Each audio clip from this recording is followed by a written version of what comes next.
Let's get this started then. Back with King Kenny. Okay, Joe Leigh here for Seconds Out. Delighted to be joined by King Kenny, Misfits 005, your 4th YouTube boxing fight. And we've seen you develop into, just mention up there as one of the pound for pound best. Where do you believe you are at the moment? Number one. Number one. Yeah, you've got that confidence and you've got the ability. We've obviously seen you in the tough fights as well. And I don't want to lie, I think that you will win this. I think it's one of the easiest fights you've had. How do you handle the fact that everyone's coming up to... and don't get it twisted, AT is a good... Yeah, That's what this is about. Anthony Taylor is a really good fighter, but I feel like he's a level below that. And I don't personally feel like you would have got stopped within, well, he didn't get stopped, but dropped within the first 4 seconds, whatever it was. Yeah, as a fighter, how much do you rate Rak Su? I think he's got a fighter mentality. Anyone who's been in the ring knows that when you get punched in the face with 10-ounce gloves, you go down, it kind of changes your game a bit, you're a bit more cautious. Even me, I know, because when I got rocked by Sensei, I intended to go in there, like, just get a bit more gritty, but when he knocked me, I was like, oh shit. It changed my game a bit, and for Ashley Rak Su to get up, rethink his strategy, finish the fight, I just think he's got a fighter's mentality to readjust and keep the fight going. Anyone could just get hit, go down and not get up. That's what happened with DK Money. I hit him, and honestly, I felt like watching that back, he could have got up to give me like a good fight. He didn't bother getting up, and I think Ashley will give me that grit for a fight. Have you seen the Big Toes versus Rak Su fight? Because I thought Big Toe. That was a horror fight. I'll agree. That was, when was that? That was months. It was about maybe around a year ago. I can't remember. I think it was around Showstart era.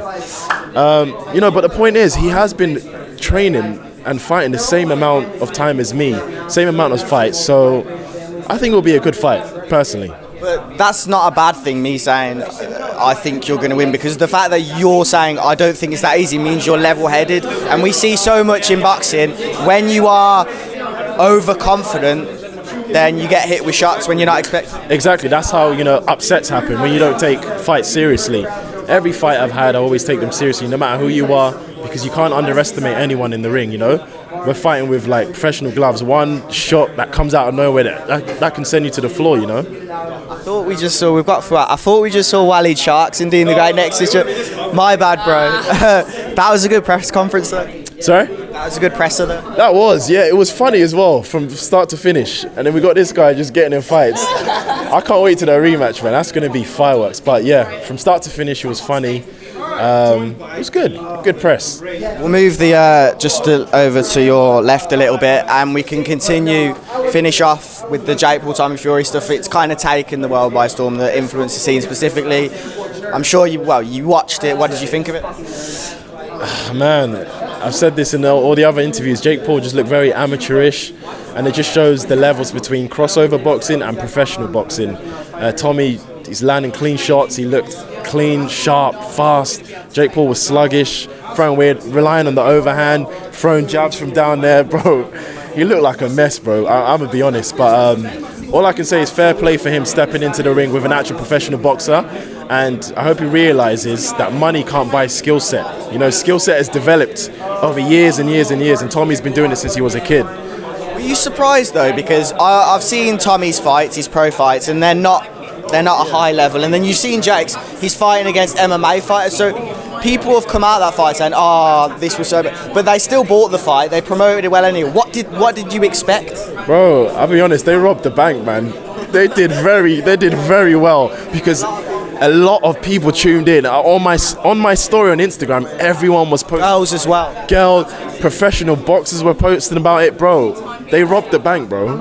And they made it like, what, I think Jake made 30, Tommy made, what, 5 M's? Bro. And he's got the rematch. Tommy's laughing, bro.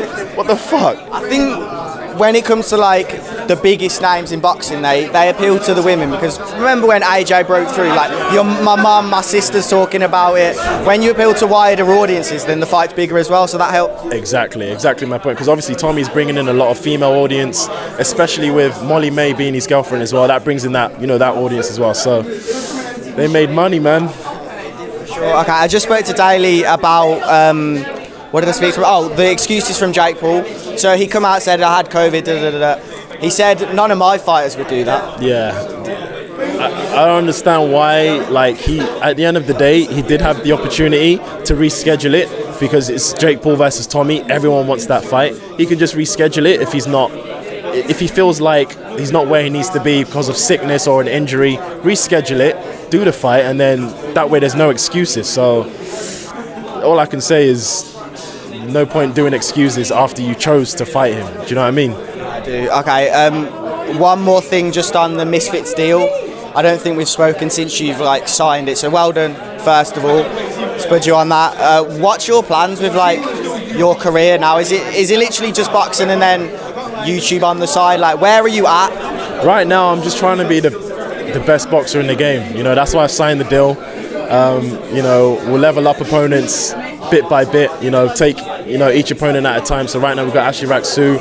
Once we get the W this Saturday, you know, we'll level up the opponents. I'm taking things at my own pace because I realized when I started, I went in there with the most experienced people. I didn't really get a chance to build my ring experience, build up my skills in the ring. It was against people that just know about everything in the ring. So I think I'm doing the right route, the right path to like getting the people's respect of me being a fighter.